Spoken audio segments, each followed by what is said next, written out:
ជំរាបសួរថ្ងៃនេះនាងខ្ញុំមាននៅមុខម្ហូបបង្គាបំពងខ្ទឹមសឆ្ងាញ់ពិសេសមកជូនបងប្អូនណាជាមុខម្ហូបដែលងាយស្រួលក្នុងការចម្អិនហើយលឿនរហ័សទៀតផងចាមិនត្រឹមតែជាមុខម្ហូបសម្រាប់ញ៉ាំនៅក្នុងក្រុមគ្រួសារទេថែមទាំងជាមុខម្ហូបដ៏ពិសេសសម្រាប់ពិធីជប់លៀងផ្សេងៗទៀតផងណាបងប្អូននាងខ្ញុំនឹងបង្ហាញបងប្អូននៅវិធីចម្អិនដ៏ពិសេសមួយនេះណាតោះអញ្ជើញមកទស្សនាពិធីចម្អិនជាមួយនាងខ្ញុំទាំងអស់គ្នាណាតែកុំភ្លេច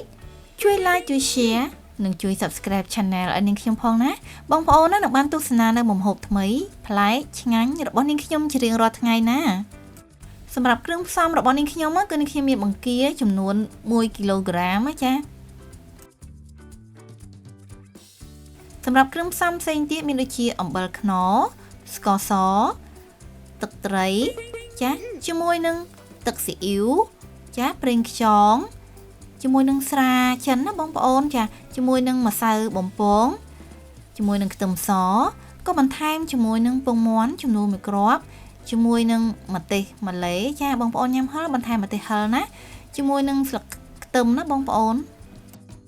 ចាជាដំបូងគឺនាងខ្ញុំចាប់ផ្ដើមចិញ្ច្រាំខ្ទឹមសសិនណាបងប្អូនចាសម្រាប់យើងទុកឆា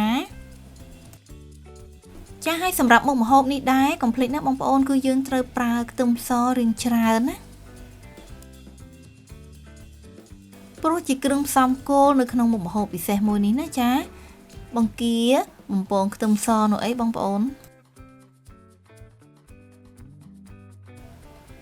ចាបន្តមកទៀតគឺហាន់ជាមួយនឹងស្លឹកខ្ទឹមណាហើយសម្រាប់ស្លឹកខ្ទឹមនេះដែរក៏ជាគ្រឿងផ្សំមួយចាដែលមិនអាចខ្វះបានដូចគ្នាចាព្រោះជួយបន្ថែមនៅពណ៌បន្ថែមនៅក្លិននិងរសជាតិសម្រាប់មុខម្ហូបរបស់យើងឲ្យកាន់តែឆ្ងាញ់ពិសេសណាចាបន្តមកគឺនាងខ្ញុំហាន់ម្ទេសម្លេបងប្អូនចាប្រសិនបើបងប្អូនញ៉ាំហឹរគឺបងប្អូនបន្ថែមម្ទេសហឹរចាដោយសារតែគ្រួសារនាងខ្ញុំគឺអត់ចេះញ៉ាំហឹរកូនចាដូច្នេះហើយនាងខ្ញុំដាក់តែម្ទេសម្លេទេដើម្បីយកពណ៌ឲ្យស្រស់ស្អាតណា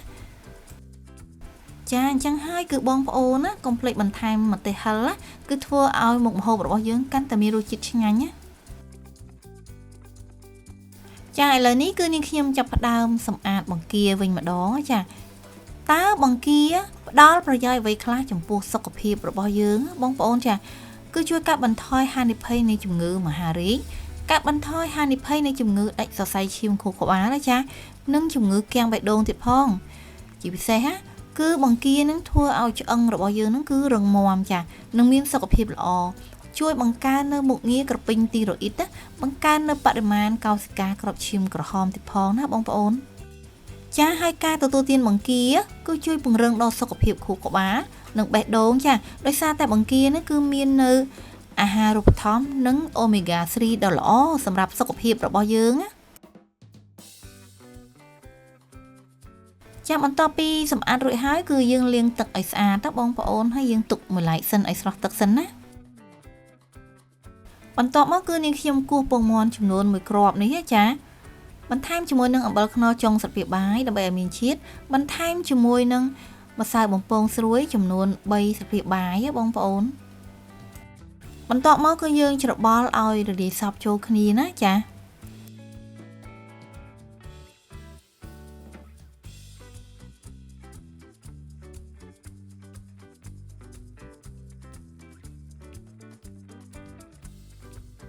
រួចហើយទើបបន្ថែមបង្គារបស់យើងហ្នឹងចូលច្របល់ជាមួយនឹងម្សៅបំពងរបស់យើងណា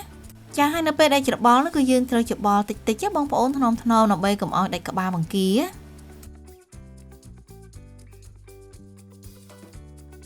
ចាបន្ទាប់ពីនាងខ្ញុំច្របល់បង្គាហ្នឹងចូលសព្វនេះល្អហើយយើងដាក់ខ្ទះដាក់ប្រេងឆាឲ្យក្តៅបងប្អូនចាហើយសម្រាប់ភ្លើងចង្ក្រានវិញគឺយើងប្រើតែពាក់កណ្ដាលទេណាបងប្អូនយើងអត់ប្រើភ្លើងខ្លាំងទេ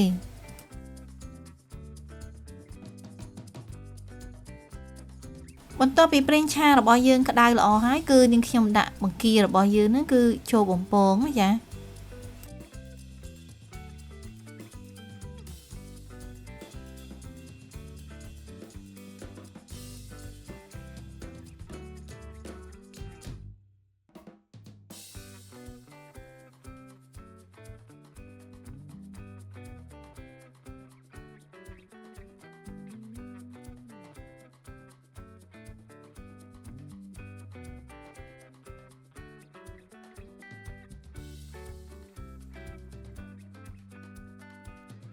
ចាហើយសម្រាប់ការបំពងនេះដែរបងប្អូនគឺយើងអត់បំពងឲ្យឆ្អិនខ្លាំងពេកទេចា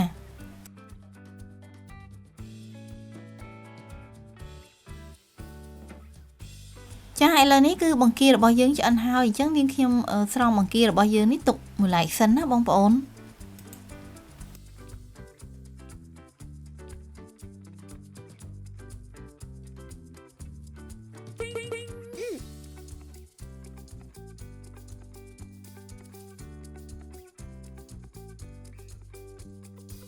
បន្ទាប់មកគឺយើងដាក់ខ្ទះដាក់ប្រេងឆាឲ្យក្តៅចាដាក់ខ្ទឹមសដែលយើងបានចិញ្ច្រាំរួចហើយហ្នឹងចូលឆាឲ្យឈ្ងុយបងប្អូន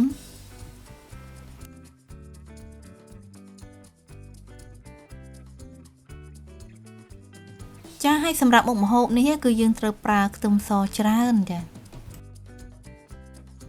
ហើយឥឡូវនេះគឺខ្ទឹមសរបស់នាងខ្ញុំគឺឡើងពណ៌ក្រហមល្អមែនតើចាតែបងប្អូនណាកុំឆាខ្ទឹមសឲ្យខ្លោចណា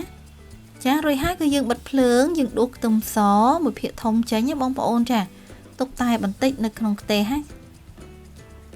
ចាដោយបន្ថែមគ្រឿងផ្សំមានទឹកត្រី1ស្លាបព្រាបាយទឹកស៊ីអ៊ីវ1ស្លាបព្រាបាយចាសម្រាប់ប្រេងខ្យងក៏នាងខ្ញុំប្រើចំនួន1ស្លាបព្រាបាយដូចគ្នាចាបន្ថែមជាមួយនឹងស្រាចិនចា1ស្លាបព្រាបាយជាមួយនឹងស្ករសក៏1ស្លាបព្រាបាយដែរបងប្អូនចាសម្រាប់អំបិលខ្នុរវិញគឺនាងខ្ញុំប្រើតែចំនួនកន្លះស្លាបព្រាបាយទេចាយើងឆាគ្រឿងផ្សំនេះគឺឲ្យរលាយសព្វចូលគ្នាសិនណាចា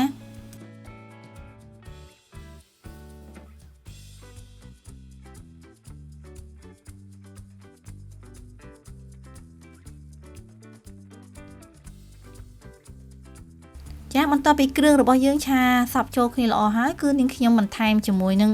បង្គាចូលឆាជាមួយបងប្អូន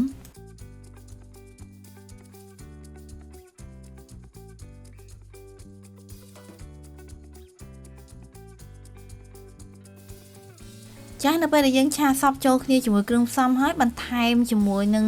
ស្លឹកខ្ទឹមហើយបន្ថែមជាមួយនឹងម្ទេសម្លេនេះគឺរួចជាស្រេចតែម្ដងណាហើយកុំភ្លេចណាបងប្អូនប្រសិនជាបងប្អូនញ៉ាំហឹលគឺបន្ថែមជាមួយនឹងម្ទេសហឹលទៀតណាធ្វើឲ្យមុខម្ហូបមួយនេះកាន់តែមានរសជាតិឆ្ងាញ់តែម្ដងណាមុខម្ហូបពិសេសបង្គាបំពងខ្ទឹមសរបស់នាងខ្ញុំថ្ងៃនេះគឺរួចរាល់ហើយហើយជាពិសេសនោះគឺងាយស្រួលក្នុងការចម្អិនណាហើយលឿនរហ័សទៀតផងណាបងប្អូនកុំភ្លេចណាចម្អិនញ៉ាំទាំងអស់គ្នាណាហើយកុំភ្លេចបន្ថែមជាមួយនឹងស្លឹកខ្ទឹមដល់ពេលដែលយើងដួសដាក់ចានណាជាពិសេសនោះគឺបន្ថែមជាមួយនឹងខ្ទឹមបំពងដែលយើងបានដួសទុកមុននេះណាបងប្អូនហើយប្រសិនបងប្អូនណាមានចម្ងល់អ្វីអាច comment ខាងក្រោមវីដេអូរបស់នាងខ្ញុំបានណាហើយបើពេញចិត្តនៅវីដេអូរបស់នាងខ្ញុំណាកុំភ្លេចណាជួយ like ជួយ share និងជួយ subscribe channel ឲ្យនាងខ្ញុំផងណាជាចុងក្រោយនាងខ្ញុំក៏សូមអរគុណសម្រាប់ការចំណាយពេលវេលាដ៏មានតម្លៃក្នុងការទស្សនាវីដេអូរបស់នាងខ្ញុំណាជួបគ្នានៅវីដេអូក្រោយៗទៀតជម្រាបលាអរគុណ